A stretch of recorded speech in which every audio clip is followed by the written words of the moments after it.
I want to tell you a different kind of story today. Not one about thunderous applause or standing ovations that make your chest swell with pride. This is a story about silence. The kind of silence that hangs in the air after the chairs are folded and the polite clapping fades away. The kind that forces you to sit with yourself and ask what went wrong. Our story takes place in Freetown, Sierra Leone, where the Atlantic presses against the shore and the evenings glow gold before surrendering to the deep blue of night. There was a small but ambitious event planning company known for creating moments of pure beauty. They had handled weddings where mothers wept softly into embroidered handkerchiefs and corporate galas where deals were signed under shimmering chandeliers. They understood how to create memories, and inside that company worked two event planners, Joseph and Mariama. Both brilliant, both proud, and both carrying invisible fears. They never spoke aloud. Joseph believed in control, not casually, but as a shield. His desk was immaculate, not because he liked neatness, but because disorder made his heart race. His timelines were color-coded down to the minute. Guest arrivals at 6:02 p.m., not 6 o'clock. He believed preparation was protection. That structure prevented humiliation. Beneath all that precision was something tender and terrified. He was afraid of failing in public, afraid of being the one who let something beautiful collapse. Mariama was different. Her desk was a creative storm. Fabric samples spilled over chairs like rivers of silk. Sketches were layered on top of one another. She believed events were about emotion, about goosebumps, about that single suspended second when an entire audience inhales together. She believed magic could not be boxed into a spreadsheet. And beneath her bold creativity was her own quiet fear. She was afraid of being ordinary, afraid that without brilliance, she would simply disappear. Then came the opportunity of a lifetime. The company was hired to plan one of the largest independence celebrations the city had seen in years. Dignitaries, media, investors, the kind of event that could change everything. It was supposed to be their breakthrough. Immediately, Joseph tightened his grip on logistics. He mapped every square meter of the hall, triple-checked every vendor contract, and created contingency plans for rain, traffic, and power failure. Mariama, on the other hand, built a vision. She imagined cultural performers layered in a perfect sequence, a dramatic lighting crescendo, and a surprise closing moment designed to make the entire hall rise to its feet. From the very beginning, tension simmered between them. Joseph kept asking for final decisions, while Mariama kept revising creative elements. He saw her changes as risky. She saw his restrictions as limiting. Neither of them realized they weren't defending the event. They were defending themselves from their own deepest fears. Then came the first crack. A major decor shipment was delayed at the port, the kind of delay that makes your stomach drop. Joseph felt panic rising like heat under his collar. He recalculated spacing, shifted timelines, and rewrote sequences. Mariama refused to panic. "We'll redesign," she said. "We'll make it even better." She called local artisans, changed themes, and reimagined the entire backdrop just hours before installation. But something had shifted. They were no longer building together. They were trying to prove each other wrong.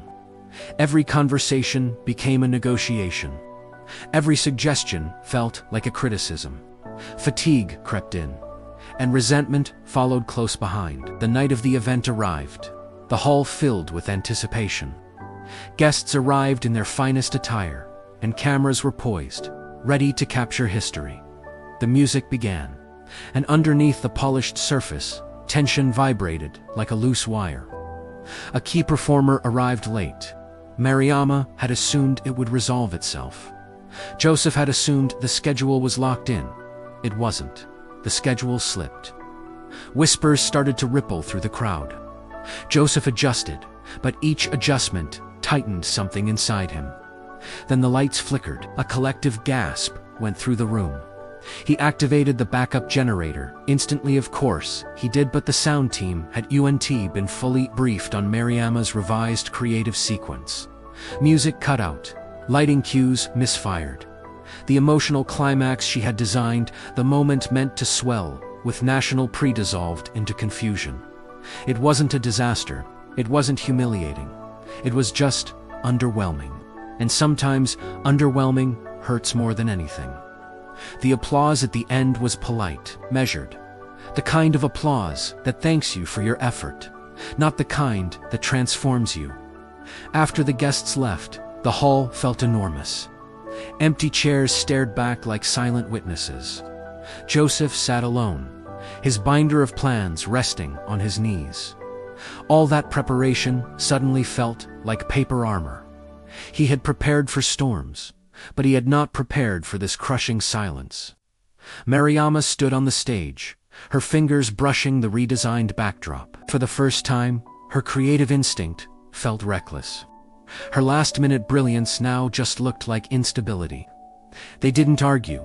That would have been easier. Instead, they just sat in the weight of it all. Because in that silence, they finally understood.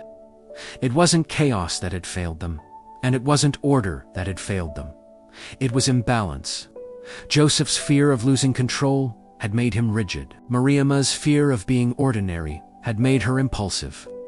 And somewhere between that rigidity and impulsiveness, something truly extraordinary had slipped right through their fingers. In the weeks that followed, a follow-up contract quietly went to another company. Not because their event was terrible, but because it wasn't unforgettable. And for people who know what excellence feels like, good enough is a form of grief. Joseph began to question himself. Had his structures created walls instead of safety? Mariama replayed every last-minute decision in her mind. Had her passion created a confusion she refused to acknowledge? Regret doesn't scream, it lingers. It shows you a parallel version of reality, the standing ovation that almost happened, the investor who almost called back, the moment that almost changed everything. One evening, as the sun sank over the Atlantic, they met in the office again. No audience, no pressure, just two people and the truth. Joseph spoke first, his voice softer than she had ever heard it. "I thought if everything was planned, nothing could hurt us." Mariama swallowed hard. "And I thought if everything felt powerful, it didn't need guardrails." They looked at each other, really looked, and in that look was something new. Not blame, but understanding. The real enemy had never been each other. It was their refusal to find balance. Too much order suffocates possibility. Too much chaos sabotages precision. Structure without flexibility becomes brittle. Creativity without discipline becomes unreliable.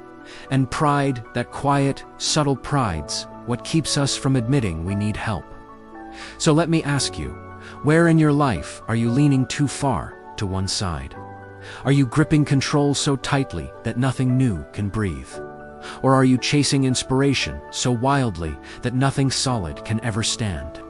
How many moments in your own life have ended with polite applause instead of true transformation? How many relationships have cooled? Not because of hatred, but because of imbalance. Here is the ache of it all. Failure is painful. But knowing you could have done better together is devastating. Life will flicker the lights. Deliveries will get delayed. People will misunderstand you, and you will misunderstand them. And sometimes the deepest sorrow isn't the mistake itself. It's realizing that a little humility could have saved everything. Organized, chaotic, neither one is the villain. But when one refuses to bow to the other, something precious fractures. And sometimes you only feel that crack after the applause fades. After the hall empties, and after the silence finally tells you the truth no one wanted to hear. Thanks for watching.